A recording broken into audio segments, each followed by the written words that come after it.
नमस्कार साथियों। आज जिस कहानी को मैं आप सबके साथ लेकर आया हूँ वो कहानी है ऐसे जाट की जिसका नाम था समीर जाट। वो ऐसा कुख्यात अंतरराज्य कुख्यात अपराधी बना जिसके पीछे कई प्रदेशों की पुलिस पड़ी हुई थी।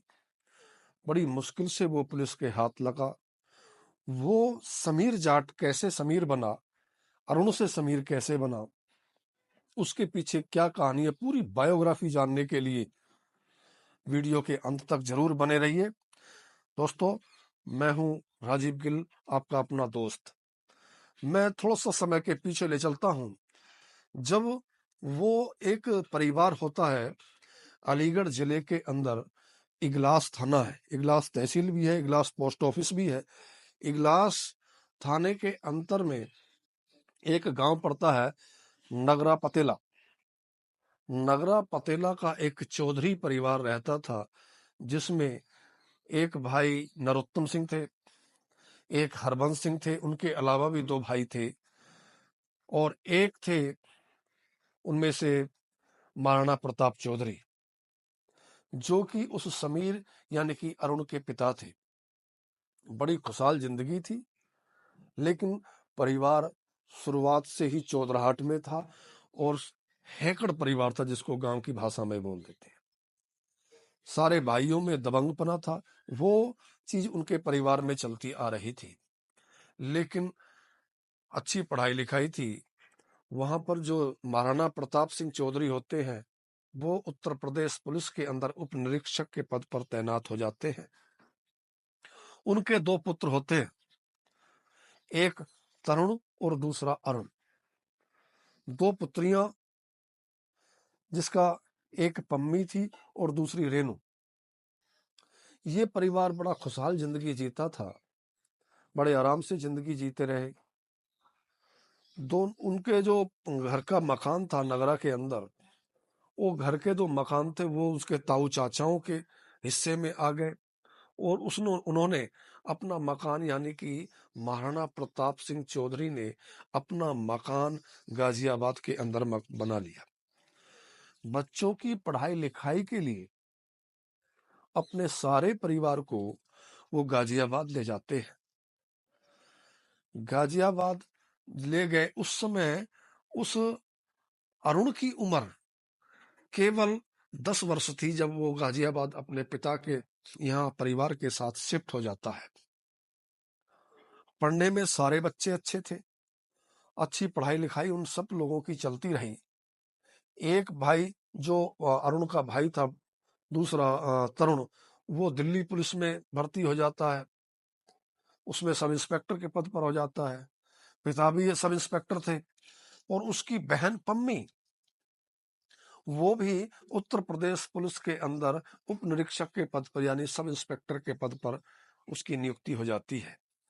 बड़ी खुशहाल जिंदगी उनकी चलती है। और ऐसी जिंदगी चलती है कि पढ़ाई लिखाई में अरुण भी बहुत मेहनत करता है। और अरुण शुरुआत से दबंग टाइप का था, लेकिन पढ़ने में भी बहुत मेहनती था। क्योंकि सारा परिवार अच्छी नौकरियों पर हो गया था, पुलिस में था सारा परिवार पुलिस में होने के बावजूद उसने इतनी मेहनत की। उसने थोड़ा सा अलग रास्ता चुना, और वो चाहता था कि मैं एक सेना में भर्ती हो जाऊं, भारतीय सेना में भर्ती होकर भारत देश की सेवा करूं, वहां रक्षा करूं मैं जाकर बॉर्डर पर। इस करके उसने एनडीए की परीक्षा दी, और एनडीए की परीक्षा देने के बाद वो उसमें उत्तीर्ण भी हो गया और उसने ज्वाइन भी कर दिया। यह सिलसिला चलता गया। वो सेना में एनडीए की जब भर्ती हुआ, तो लोगों ने बड़ी तारीफ की उसकी, भाई चौधरी साहब का लड़का जो है उसमें भर्ती हो गया है, एनडीए में चला गया है, अब वो कम से कम लेफ्टिनेंट बनेगा, अच्छा अधिकारी बनेगा, पता नहीं प्रमोशन कर करके कहाँ तक पहुंचेगा। क्योंकि उसमें ये लक्षण भी थे। वो शरीर से कदकाठी से मजबूत था और उधर एनडीए में आ गया था। लेकिन दुर्भाग्य ने उनका साथ दिया, भाग्य ने साथ नहीं दिया, दुर्भाग्य ने हाथ पकड़ लिया उस परिवार का।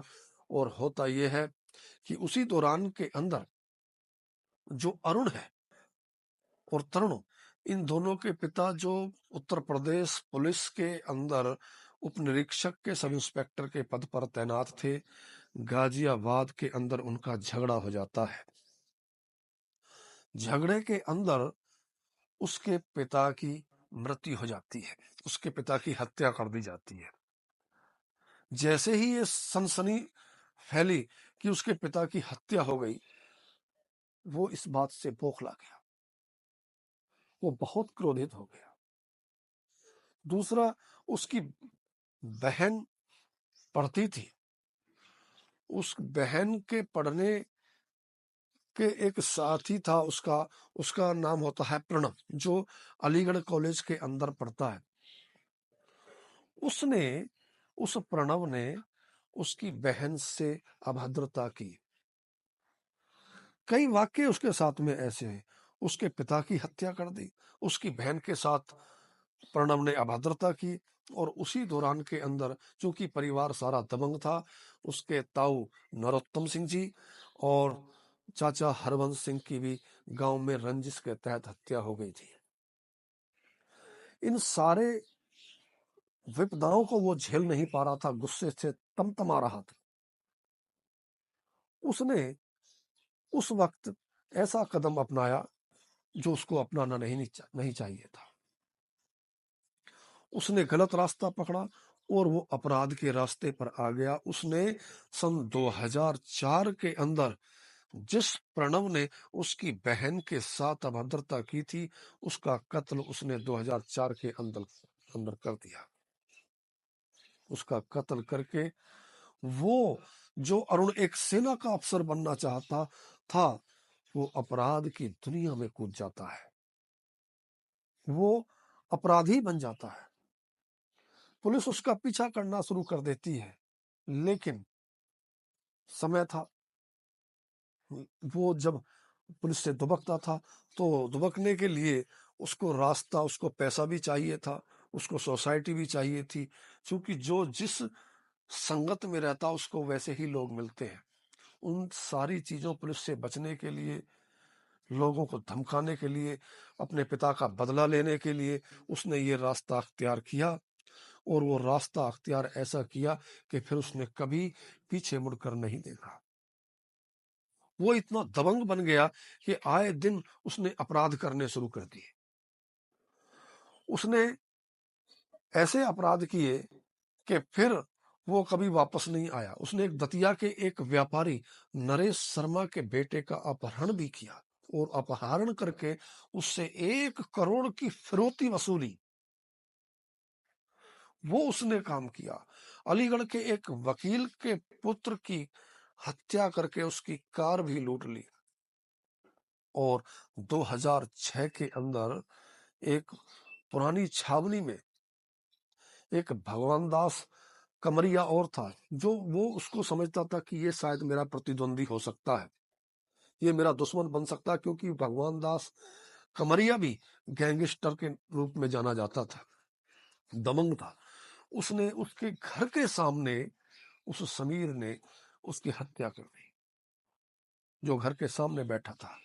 अब वो ऐसा, जो अरुण था, अरुण से वो समीर बन चुका था, समीर जाट के नाम से वो प्रसिद्ध हो गया। उसके अंदर का जाट ऐसा जागा कि एक के बाद एक अपराध वो लगातार करता चला गया। उसका संबंध, उसके साथ में एक और दूसरा जाट मिल गया, जिसका नाम था ब्रजेंद्र जाट, उसको पप्पू भी कहते थे। वो भी उसका अच्छा साथी बन गया, और हर अपराध में उसका साथ देना उसने शुरू कर दिया। उसी इसके बाद 2000 सन 12 आती है। उनके उसके संबंध एक लड़की से हो जाते हैं, जिसका नाम था मेघा। मेघा से उसका प्रेम प्रसंग चल जाता है, और मेघा से प्रेम प्रसंग होने के बाद उससे वो शादी कर लेता है, मेघा से।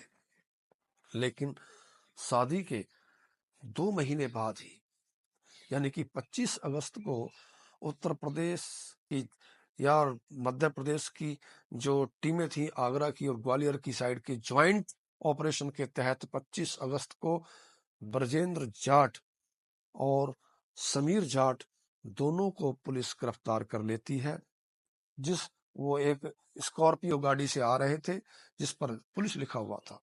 मुखबिर ने किसी ने सूचना दी और पुलिस उनको गिरफ्तार कर लेती है। गिरफ्तार करने के बाद समीर जाट को ग्वालियर जेल के अंदर शिफ्ट कर दिया जाता है। लेकिन जेल के अंदर भी उस समीर जाट का इतना दबदबा था कि सब लोग उससे डरते थे और उसको फोन भी वहां उपलब्ध करा लिए गए।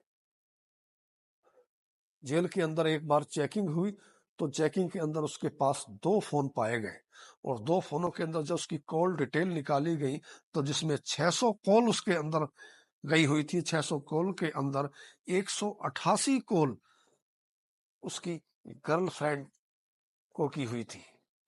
ये सारी बातें उसकी चलती रहीं। अब होता क्या है, जब वो जेल के अंदर था इसी दौरान में उसकी जो पत्नी थी उसके साथ उसके संबंध बिगड़ जाते हैं, मेघा के साथ। और मेघा उसके दुश्मनों से मिल जाती है। अब उसको पैसे की जरूरत थी। पैसे इतने जरूरत थी कि उसने अपनी जमीन को अपनी ताई विमलेश देवी को बेच दिया। वो जो जमीन के पैसे 15 लाख उसको मिले थे अपनी ताई विमलेश से, उस पैसे को लेकर उसकी पत्नी मेघा किसी और के साथ चली जाती है और दुश्मनों से हाथ मिला लेती है। जब इसकी सूचना समीर जाट को मिली तो उससे और ज्यादा बौखला गया वो, और हर कीमत पर वो अपनी पत्नी मेघा को और अपने दुश्मनों को खत्म करना चाहता था। वो अपराध और ज्यादा करना चाहता था। लेकिन उसकी पत्नी, वह 15 लाख तो लेकर चली गई, अब वो बदला लेना चाहता था। इस करके उसका अगला एक प्रेम प्रसंग और शुरू हो जाता है। अभी उसका दूसरा प्रेम प्रसंग एक और लड़की थी जिसका नाम शोभा था। उसका प्रेम प्रसंग प्रसंग शोभा से शुरू हो जाता है। उसको चिट्ठी पत्री भी वो लिखता है। 2014 के अंदर जब उसकी पेशी के लिए वो आया तो पेशी के समय उसके पास किसी ने, साथी ने उसको हथियार दिया और उस हथियार से एक पुलिसकर्मी को घायल करके, फायर करके, गोली मारकर वहां से वो भाग जाता है। पुलिस उसका बहुत पीछा करती है। वो अपनी जो नई प्रेमिका थी शोभा, उससे काफी चिट्ठी पत्री वो करता रहता है। अब पुलिस उसका पीछा करती है। अब जो वाक्या असली है वो आता है 5 अगस्त का, 5 अगस्त 2014 की सुबह 3 बजे का। वो अपने दोस्त के साथ में आगरा से ग्वालियर की साइड चल देता है। उसके पास काले रंग की पैशन बाइक होती है जिसका नंबर यूपी 85W1232 होता है। जैसे ही समीर जाट और उसका दोस्त ग्वालियर के पास बानमेर के पास पहुंचते हैं तो पुलिस को किसी मुखबिर के द्वारा सूचना मिलती है कि समीर जाट अपने दोस्त के साथ वहां ग्वालियर में प्रवेश करने जा रहा है। पुलिस उसको बानमेर में घेर लेती है। पुलिस को देखकर समीर जाट और उसका दोस्त ने वापस मोटरसाइकिल घुमा दी और रॉन्ग साइड से वो वापस दौड़ने शुरू कर दिए। पीछे से पुलिस भी दौड़ी, पुलिस पर फायर किए। पुलिस काफी थी, उसके पीछे जो पीछा करा वो भी एक जितेंद्र तोमर नामक पुलिसकर्मी था, उसने पीछा किया। और पीछा करते करते सारे पुलिसकर्मी उस जितेंद्र तोमर के साथ में थे और वो समीर जाट मोती झील की पहाड़ी पर जाकर छुप जाता है। जब वहां मोती झील की पहाड़ी पर चढ़ गया, चढ़ने के बाद उसने पुलिस वालों पर फायरिंग झोंकना शुरू कर दिया। जो एक दूसरे पर फायरिंग कर रही थी, पुलिस भी फायरिंग कर रही थी और समीर जाट भी फायरिंग कर रहा था। उसका दोस्त वहां से भाग जाता है। इसी बीच में जो एक सिपाही अनिल राजवत होता है, उसकी गोली उस समीर जाट के कनपटी पर पड़ती है। जैसे ही पहली गोली पड़ी तो वो ढेर हो जाता है और उसके बाद एक के बाद एक कई सारी गोलियां पुलिस वालों ने उस समीर जाट को मारी और वहीं वो दम तोड़ देता है। पुलिस जैसे ही उसके पास पहुंचती है वो समीर जाट के पास में, तो उसके पास से डायरी मिलती है और डायरी से पता चलता है कि उसकी अंतिम इच्छा भी पूरी होगी। उस समीर जाट की अंतिम इच्छा थी कि मुझे मरना तो है, मेरा कत्ल होगा, लेकिन मैं ये चाहता हूं कि मेरा कत्ल मेरे दुश्मनों के हाथों ना हो, भले से ही चाहे पुलिस के हाथों में मारा जाऊं, लेकिन अपने दुश्मनों के हाथ से मैं मरना नहीं चाहता। ये बात पुलिस वालों ने बताई कि चलो, उस समीर जाट की इस बहाने अंतिम इच्छा पूरी हुई। वो अपने दुश्मनों के हाथों नहीं मारा गया, वो पुलिस के हाथों मारा गया। तो दोस्तों, ये थी उस समीर जाट की कहानी की वो कैसे इतना बड़ा गैंगस्टर बना, कैसे वो जिसके ऊपर बहुत सारे दर्जनों से ज्यादा मुकदमे थे, वो अपराध का रास्ता उसने चुना। मेरा इस कहानी सुनाने का मकसद किसी गलत काम को बढ़ावा देना, किसी अपराध को बढ़ावा देना नहीं है, बल्कि अपराध से सतर्क होना है। अगर वो समीर जाट, वो अरुण, अगर पुलिस का सहारा लेता, कानून का सहारा लेता, जैसे ही उसकी बहन के साथ छेड़खानी अभद्रता की थी और उसके पिता का कत्ल किया था, तो वो खुद गलत रास्ता ना पकड़कर, खुद अपराध का रास्ता का रास्ता ना पकड़ के वो कानून का सहारा लेता और कानून के साथ चलता, तो आज उसकी गति ये ना होती, वो पुलिस के हाथों ना मारा जाता, वो आज सेना का एक अच्छा खासा बहुत बड़ा अफसर होता। मैं फिर किसी कहानी के साथ मिलूंगा, तब तक के लिए नमस्कार।